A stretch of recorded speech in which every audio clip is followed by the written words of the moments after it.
Let's go back to Venezuela now, where that oil tanker was seized yesterday, and quite dramatic scenes.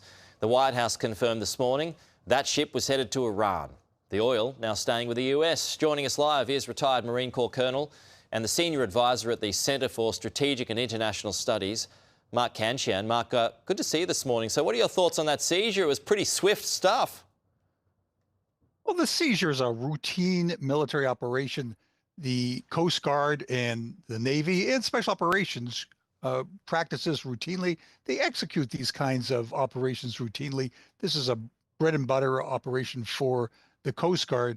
What is unusual is seizing a ship on the high seas like this, a sanctioned ship.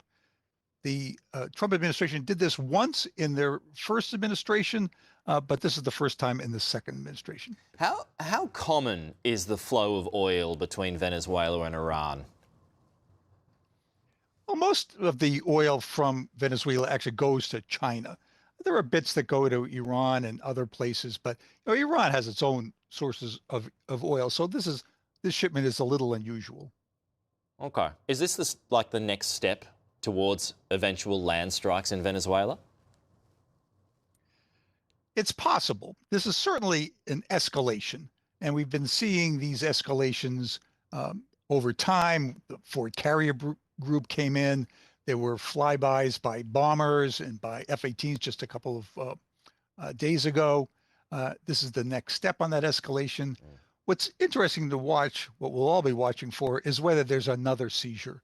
In other words, is this a one-off to increase pressure, or is this the beginning of a blockade of Venezuela and its oil, in which case Venezuela will not be able to continue very long because oil is so important to its economy? I mean, when we're talking about Iran, though, I mean, obviously there was the attacks in Iran early this year. Now you've got this seizure. Is this a message to Venezuela? Is this a message to Iran? Is this a message to both? Well, it's a message to both, but mostly to Venezuela, because Venezuela is where the United States now has so much military power. It's escalated the tensions. The president has stated that Maduro's days are numbered. So this is mostly about Venezuela, although sending a message to Iran is a bonus. Yeah. Is this about regime change in Venezuela too? How long can Maduro last? Well, the administration has hoped that each escalation will break the regime. They're hoping that either the regime collapses internally, maybe some part of the security forces break away, or that they can convince Maduro to leave. They made that pitch to him about 2 weeks ago. He refused. So with each escalation, they're hoping that this might be it, and that the regime will leave, and that the opposition can come in. All right.